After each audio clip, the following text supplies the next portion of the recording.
Brought to you by Standard Bank, the bank for entrepreneurs. Standard Bank. Moving forward.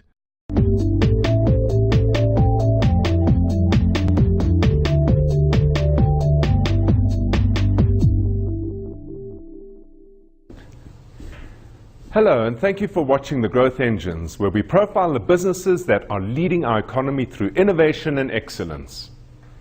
Building a business that relies on the internet as its dominant medium to reach customers is no mean feat. In South Africa, access remains a challenge, with relatively poor and expensive bandwidth posing one problem. Another being access to internet-enabled handsets across the entire population. But mostly, you face a diverse and complex consumer market with wildly varying degrees of internet capability, incomes, languages, and the adoption of internet services. And yet, things are changing. Increasingly, living costs change behavior.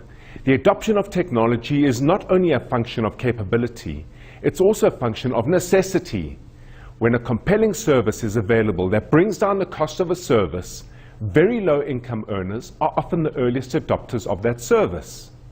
Having said that, if you trade information, the cost of delivery, the usage of bandwidth is minimal.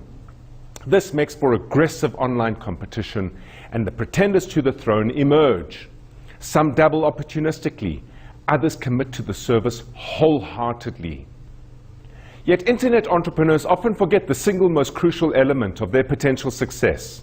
Whilst the internet is the medium through which you make your service available, your customers are still people. So many internet entrepreneurs are technicians first before customers of their own services. Unless customers have a good experience when interacting with your internet service, it's unlikely that you will ever survive, never mind thrive. Leading this space in the automotive buy and sell industry is Carfind.co.za. As old as the internet is in South Africa, Frank McDougall, a mechanical engineer, started this business by first buying and selling cars. Take a look at what he created.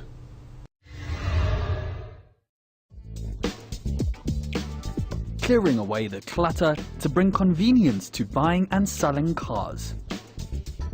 Carfind.co.za is a 15-year-old business based online that has helped thousands of people in South Africa and elsewhere find suitable cars. Car dealers come and go, but Chief Information Officer Frank McDougall believes that this business has what it takes to stay in the game. I think 15 years in the game counts. You know, it's been around a long time. There's been a lot of, let's just knock up a website or we in the game. A lot of guys who've come and gone. And I think the guys that have got into it realize that it's not just a website. In fact, that is a core component, but it's probably for the collective. You know, it's a sum of all parts type of thing. You know, it's for the collective. Everything else is just as important. You know, you've got to have your accounts to keep your cash flow going and all those kind of things. You've got to market like any other product. You know, and it's noisy out there. You've got to cut through that. McDougall and his business partner started Carfind.co.za from a spare bedroom at home with a simple website. Within 4 months, they had captured the attention of a major motor group in South Africa, which months later gained majority ownership and has since helped grow the Carfind.co.za brand. With up to 50,000 cars available at 1,500 dealerships through their website, this business's offering is particularly wide. Making navigating through this extensive offering, as a result, has become a priority, and Carfind.co.za has to ensure it can guarantee a simple and effective car shopping experience online. Yeah, I suppose it's fundamentally understanding who your user is. What is the internet when it comes to purchasing? It's comparative shopping. That's what it boils down to. And take it one step further, I guess it's perceived value. So Frank, this business didn't fall into your lap. You've been on a journey to get to where you are. How did you start this business? The internet, when it came out, inspired me. But I think what was a great kicker was that I understood the industry I wanted to use the internet into, and I got tired of selling cars. You were actually selling cars yourself. Yep. Were you on the? Were you that guy in the street corner that had cars No, I for got sale? upgraded. But I at least had a desk in the showroom. Oh, you did? Yeah. Okay, yeah. so you were selling cars on the car floor. Absolutely. Yeah, for about 8 years. That must have given you an incredible insight into the way people buy cars. Absolutely. Okay, so the internet And came it's about. not logical. That I'll No, tell it's you. not. No, I completely agree with you. I don't think I've ever used logic in buying a car before. I like to think that I do, but I never do. I think it's a very emotional decision that one makes. Well, logic starts, and then emotion comes in. Why? Because we're human. Completely. Okay, so the internet was there. What was the vision you then saw? When the internet started coming about, you saw its potential. How did you see that potential? To be honest, I didn't right there and then, as in like where Carfind is today. It was more about I needed something different. I was tired of selling cars. The internet made sense when it came along, and I put two and two together and said, somehow we're going to make this thing work.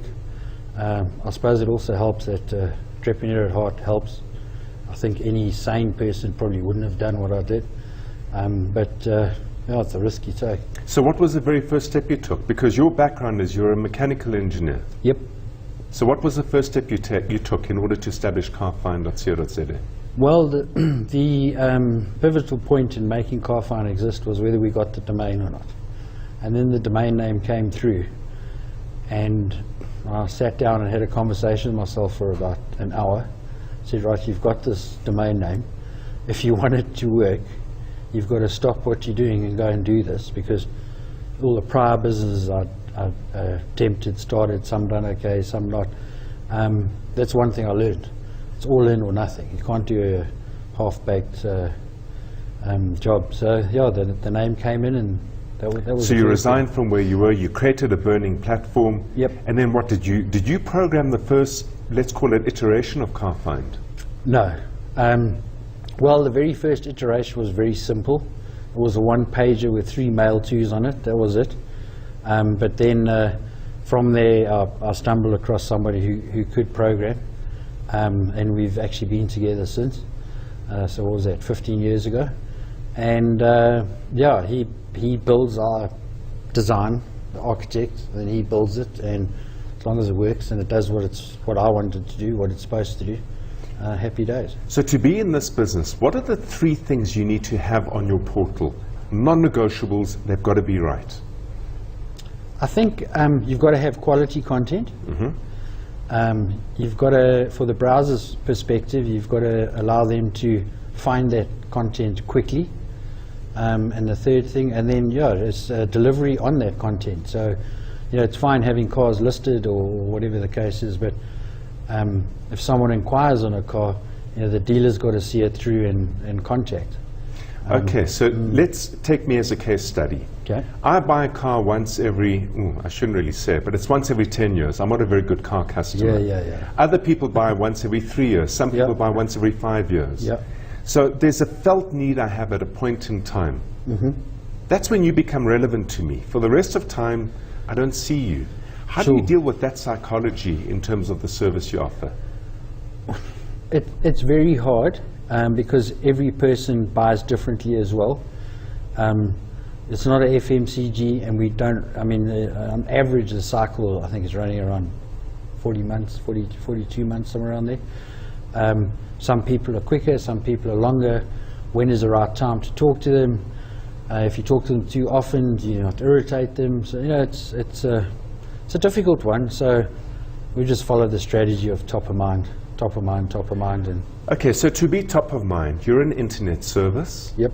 Do you use Google? What do you use in order to tell me to go to the site when I'm looking for a car? Use a whole lot of platforms. Google, yes, we do use. For those people who don't know about Carfind or forget, because my thinking there is destination site. You only use Google when you don't know where to go. Then radio, we've actually built a business on radio. And then different stuff, like Sky messaging. You know, it's got to cut through the clutter. And again, you know, what's the underlying element? Well, top of mind, top of mind. Do people notice it when the plane flies around, for example? Maybe they do, maybe they don't, but when it's relevant, they definitely do. So, Frank, now, I don't know if this is a fair question or not. Okay. Did you make a mistake a number of years ago with the billboard? Because I saw a billboard that was upside down. Yep. No. You know, before we went live with the billboards, we thought, should we give it away that it's supposed to be upside down, or really make it that it looks like a mistake? And so we just took the original thing and put it on upside down. And quite interestingly, the first billboard that went up, and I can understand why, they made a mistake by putting it the right way up. But we So it was meant to be upside down. That was the instruction. Absolutely. So yeah. they thought you got it wrong. Yeah, yeah. But actually, it was a deliberate strategy. I guess it was habit. Yeah, absolutely. Because what's the fundamental of advertising? If you understand the science of human, it's spot the difference. Okay, so novelty advertising has played a big role. Absolutely. Upside down billboards. Yep. Fish where others don't fish. 100%. Example. Like a motoring piece, whatever it may be. Whether it be print or TV or whatever the case is, guys always come and say, no, you need to be there. And I'll say, no, I don't. Let everyone else go there. Because, you know, a petrol head versus a fisherman, in my view, will buy cars at the same frequency as any other person. But will a fisherman go to the motoring thing? I don't know if he will, but he'll certainly be reading his fishing mag. So I think that's a good place to be. A, it's uncluttered. B, it talks to him, because it's the one solution that he's looking for. Because for him, it's not about the car, it's about what can I use to carry my rods. Okay, fascinating insight. So for your suppliers, in very brief, Frank, if I want to become a supplier, if I have a media idea, what do you require of me? What is the most important thing you want to see me offer you? Obviously ROI, it's a business, but must be different. Excellent. Effectively different. Excellent. And including return on investment as one of the components. Great. Two things allowed Frank to build a business that over 45% of new and used automotive dealerships use in South Africa today.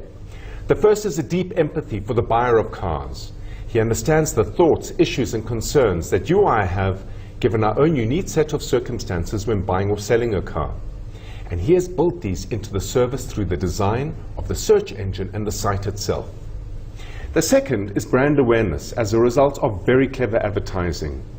Frank fishes in the silent waters where his bait, and his bait alone, is on offer to a hungry fish, ensuring the catch.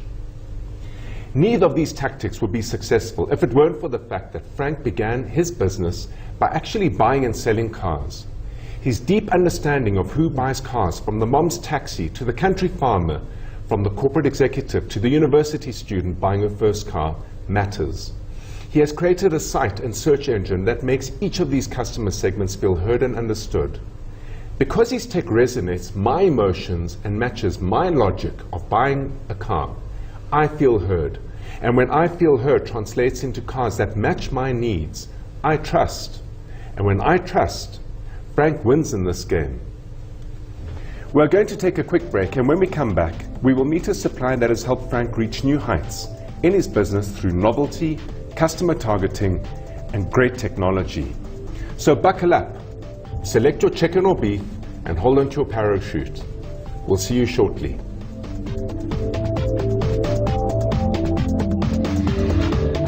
Welcome back to the Growth Engines, and thank you for staying with us.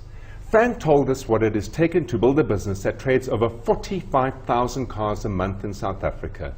It became very clear that his out-of-the-box thinking, sense of humor, and deep understanding of how people behave has been the point of difference that has generated his success. When this is all said and done, a business driven by such a strong personality will look to a partner with suppliers that offer similar attributes. An 8-month selling cycle from a media company that really stands out turned into a relationship within 5 minutes when Frank casually visited the offices of Sky Messaging. Given what they do, it's no wonder they resonated as a supplier and customer. Check this out. a bold business taking your brand to the skies. From 2011, aerial advertising venture Sky Messaging has provided their novel service to clients across the country, offering the ultimate in eye-catching media visibility. Since taking off 4 years ago, Sky Messaging has attracted customers such as SAB, ABSA, Samsung and many more, including long-standing client Carfind.co.za. Although not a new media platform, Kritzer believes there is immense opportunity with aerial advertising to reach consumers by getting to where they are.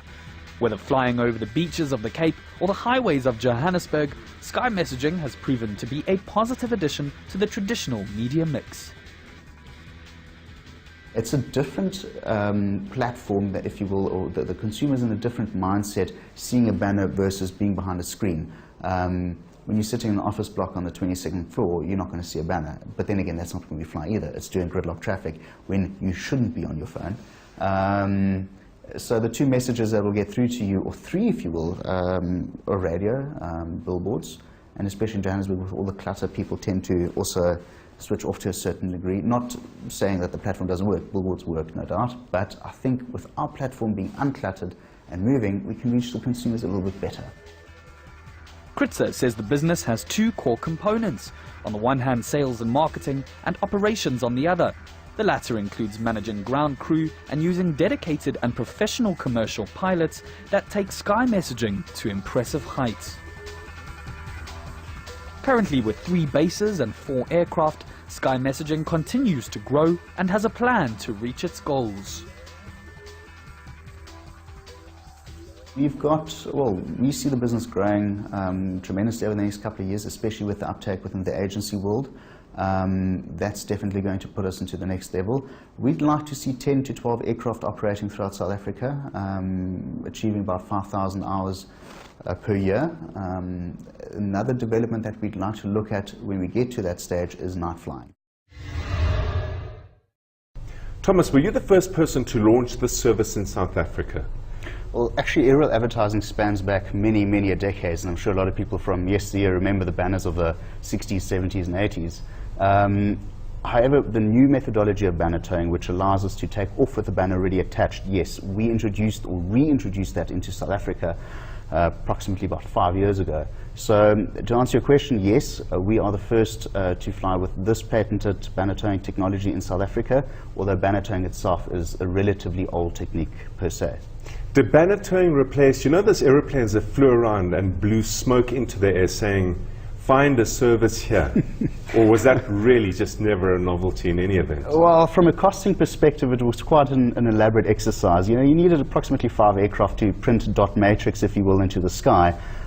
So 5 aircraft, the equipment, the pilots, the fuel, to have something in the sky for 5 minutes, a rather costly proposition that many corporates decided probably isn't that viable. As such, it came and went, I think in the 90s, if I remember correctly. So I don't think it ever replaced it. It was just there for a short time. Some people remember it. We do get inquiries about it from time to time, but it's definitely not something that we would like to venture into. No, definitely not, especially being down in Cape Town with all the wind. Quite right. What made you think that banner advertising in the sky was a good idea? Well, for one, it's a very unique platform. It offers people a different visibility or different type of engagement with their consumer, number one. Number two, the audience, and this is where our product reaches quite a few people. We focus on gridlock traffic. Even though we can fly events and we can do the beaches in summer, for the most part, our audience is gridlock traffic. It's sustainable. It's there 340 days of the year. It's a very captive audience on top of it. So when you've got the audience and the right method to reach that audience, I think you're onto a good wicket. Yeah, that's actually a very good point. And it's very hard to compete because you secure the rights to fly certain paths at certain times. Well, yeah, it is quite a lengthy exercise to get off the ground, no pun intended. For one, you need all the various licenses from the Civil Aviation Authority. You need to have an air service license from the Department of Transport. The aircraft need to be fitted with certain equipment that make it viable for banner towing. Again, everything has to be approved by the Civil Aviation Authority. The banners themselves, they look very straightforward, although there's quite a bit of technology that goes into producing and manufacturing the banners. To give you an idea, we usually get about 250 hours, give or take, on each banner, so quite a lengthy time span. But sorry, 250 hours to create the banner or to fly the banner? No, that is the approximate lifespan of a banner that we can guesstimate. We guarantee our banners for 130 flight hours, and in that time we overhaul certain parts of the banner, so on and so forth. Best analogy I can give you, it's like when you buy a brand new Mercedes-Benz. After 5 years, after the motor plan has run out, the wheels will not come off necessarily, but you've got to keep maintaining it. And as such, we can usually reach 350 hours on a banner. Tell me briefly, the technology behind this. How do you lift the banner up, and then the banner itself? What happens if it falls off the aeroplane? I mean, that thing must weigh an enormous amount. Well, quite right. I'll answer your first question first. The way that the banner is launched, we've developed a 6-meter long trailer in which the banner is folded concertina. So attached to that is a lead pole on which wheels are attached on either end. The ground crew taxi the launch vehicle and the trailer to the threshold of the runway. The aircraft then follows in suit. The banner is then attached to the aircraft after the pilot has done all his checks and what have you.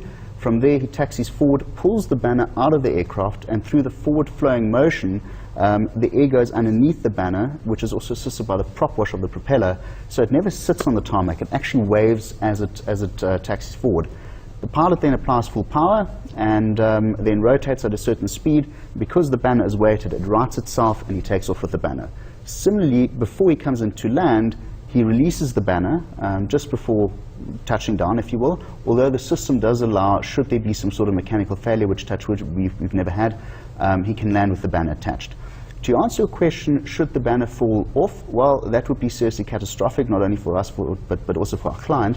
And because of that, we have the various systems and checks and balances in place that make sure that that doesn't happen. But in the unlikely event that the banner detaches itself, the banner weighs 10 kilos and it falls down. It weighs 10 kilos? Correct. And what is the length of the banner? The banner is just under 6 meters tall and 30 meters long. So when that comes gently falling down like a feather, exactly, it's not going to cause too much damage on the ground. Although, touch wood, again, we've conducted 1,200 and change flights.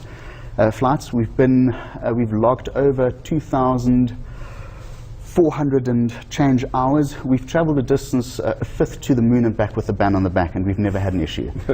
Are there any customers on the moon? Not yet, no. Not yet. Apparently in the Mars they'll be in the not too distant future. So here's my question. This is, and I don't know if you've got stats to demonstrate this, but does it really work? Because when I buy advertising, I'm typically looking for an ROI, return on investment. Have you conducted studies here on whether this works or not, whether people respond to it or not?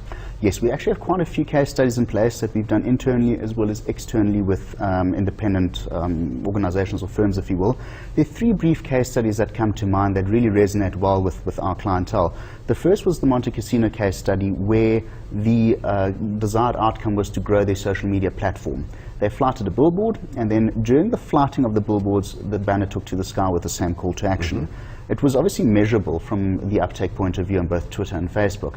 And we were able to demonstrate more than double the uptake by comparison to a billboard, like for like, same call to action, same variables. So I think from that point of view, yes, very, very effective, although I must state our objective is not to dissuade the user to get rid of their traditional media toolset, but rather to add aerial advertising in.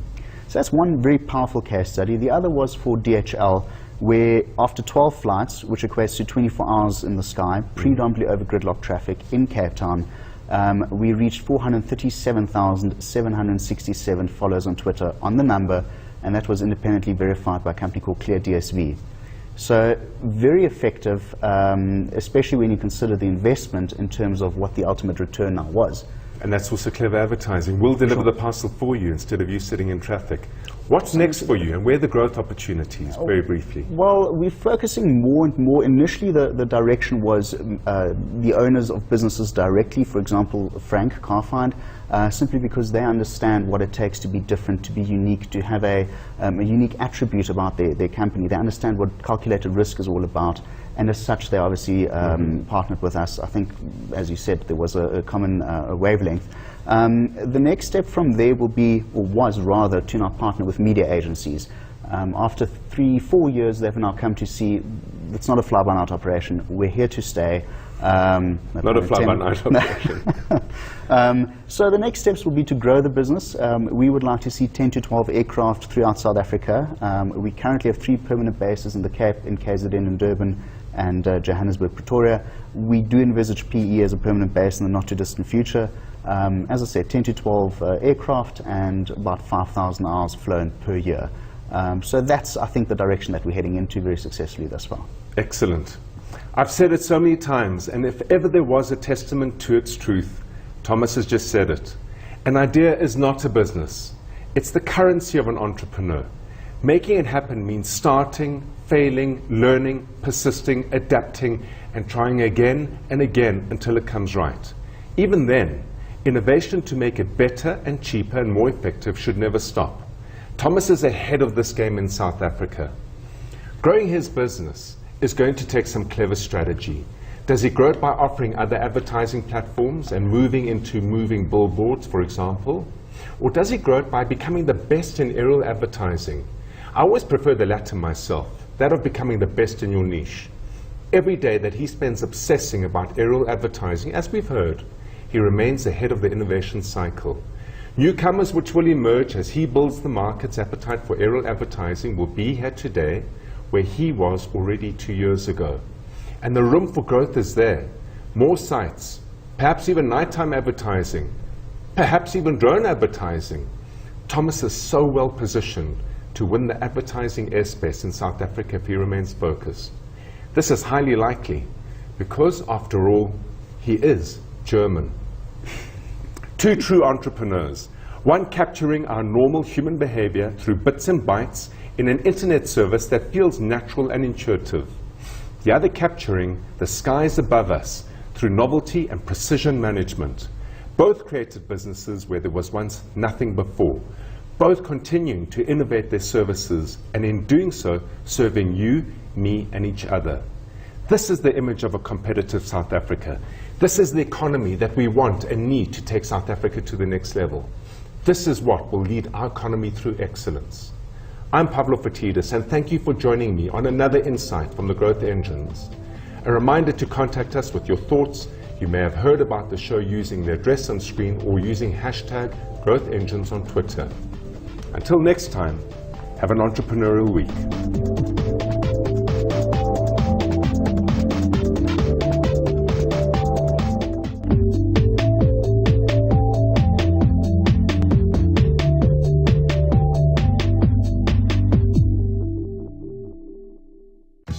Brought to you by Standard Bank, the bank for entrepreneurs.